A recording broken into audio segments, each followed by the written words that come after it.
What's up, shit? Timmy's here. Now, Amazon, to be honest, though had an okay year this year. Not like great. Like they're to be honest, I think Amazon has actually more worse movies this year than Netflix did.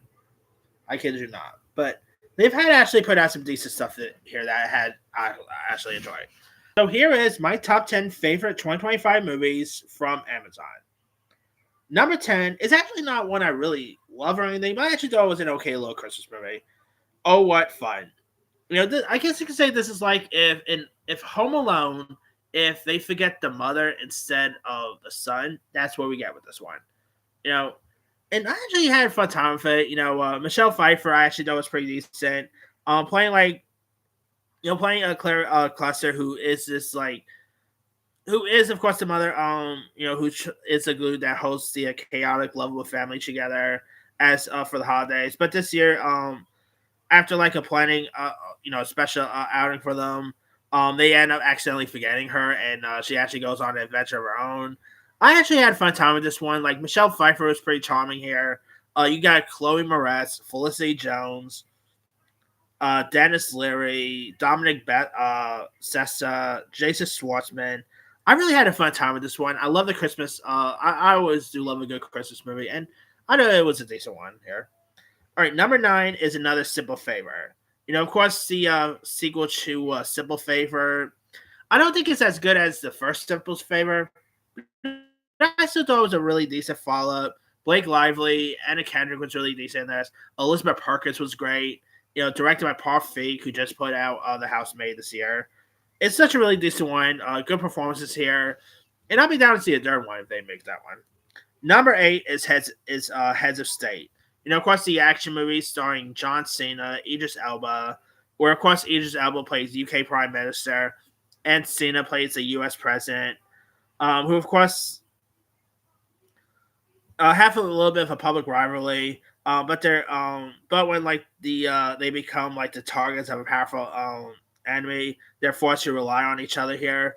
And the chemistry with John Cena and Idris Elba is on point here, and I would love to see another one with other different with other different prime ministers here and there. I think that could like another sequel could be pretty fun. And the director, by the way, is also doing the upcoming Roadhouse sequel, so we'll see how that's going to be. But yeah, I had a fun time with Heads of State, and really cool one there. Number 7 is another fun action movie, and that is A Working Man.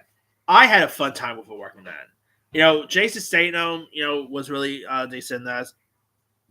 Playing Levon Cade, who left behind like a military career to work as a life as a construction worker. And when, of course, his boss's daughter, who is like family, is taken by human traffickers here, he goes to Straight Lake to try get her back. And Statham, I just love Statham doing his thing. His new movie, by the way, is Shelter. I don't know if that's gonna be good or not. Shelter actually looks pretty fun. I'm definitely looking forward to that one. But A Working Man, definitely a really fun one. And of course, you had the Beekeeper the following year as well. Statham, who just doesn't love watching Statham do his day? Come on, he's always the man. All right, number 6. Technically, this movie came out like limited release in 2024, but it didn't hit until like Amazon. I didn't really get to see it until January when it was released on Streaming Prime. But number 6 is Unstoppable. Of course, this is the film starring Jennifer Lopez, starring Jarrell Jerome from Moonlight fame. And it is, of course, a biopic about Anthony Robles, who fights true like adversary to earn a spot as the Arizona State wrestling team. And just like Working Man, which has Michael Pena, this also has Michael Pena in it. So there's that. So I pretty much have 2 Michael Pena movies on this list. Michael Pena is the man. Who doesn't love him? Jennifer Lopez is of course great. Like it really showcased that she could be really good with the right material. And this Kiss of Spider Woman are definitely the right material. Bobby Cannavale is great. It's such a really decent, heartwarming story. If you guys haven't seen it, highly recommend it. Number 5 is Playdate. Now, people probably have this on their worst of the year list.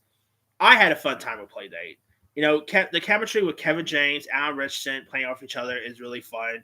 Really quite like I really quite like seeing Alan Tudyk popping up in this. I had a fun time with it, and definitely a really fun time there. It's a shame that hardly no one liked it, but hey, Kevin James can't appeal to everyone, right? Number 4 is another film that many people enjoyed, but that is You're Coronarily Invited. Now, this is the rom com starring Will Ferrell and Reese Witherspoon, who accidentally, double book a wedding together, and it's a really nice little rom com. The chemistry with Will Ferrell and Reese Witherspoon is on point. Directed by Nicholas Stoller, who of course has a new movie coming out with Will Ferrell and Zac Efron. Of course, Nicholas Stoller also gave us Neighbors. I really quite like Nicholas Stoller. With comedy, he's always great. Whether it's like Forgetting Sarah Marshall, whether it's like Neighbors, he's great when it comes to directing. His little cameo in the studio was good too, by the way. But anyway, yeah, Your Coronary Levite is a really fun, nice little rom com. I mean, definitely feels very early 2000-ish, but it's a really entertaining one. Number 3 is Hedda. I didn't love Hedda as most people did, but I actually thought Hedda was a really nice little film here. Tessa Thompson, Nina Haas, terrific. Directed by Nia DaCosta, who has 28 years later Bone Temple this in January. She did a good job directing.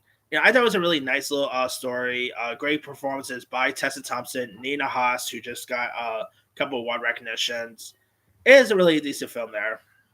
All right, number 2 is The Accountant 2. The Accountant 2 is excellent. It is a lot of fun. I mean, it's not as good as the first Accountant, I admit, but I still had a fun time with the sequel. Ben Affleck and John Bertha playing off each other was great. It definitely has some fun elements to it, and I still hope we get an Accountant 3, but who knows. And my number 1 favorite film Amazon put out this year is John Candy, I Like Me. I love this documentary. Of course, the story about the iconic comedy legend John Candy was excellent. Love hearing some of the interviews about John Candy from Steve Martin to Macaulay Culkin, many others.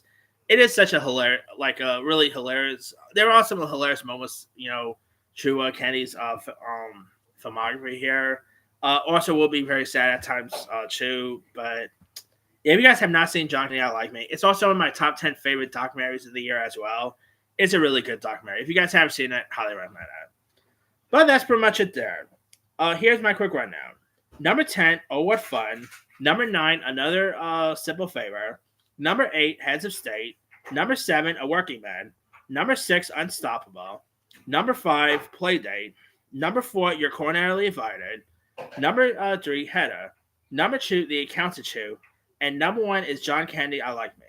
To be honest, I don't really have much of a honorable mention to go by, because I admit, a lot of Amazon movies were good, but they've actually had more not so good stuff this year as well, which I am actually going to talk about that in a separate video, really, because yeah, they actually got one. To be honest, between Netflix and Amazon, I hate to say this, Amazon had more worse movies this year than Netflix did. Yeah, that's just me. But let me let you guys. What are some of your favorite films that Amazon put out this year? Draw comments below. Don't forget to like, subscribe, hit that bell for notification. This is Avery signing out.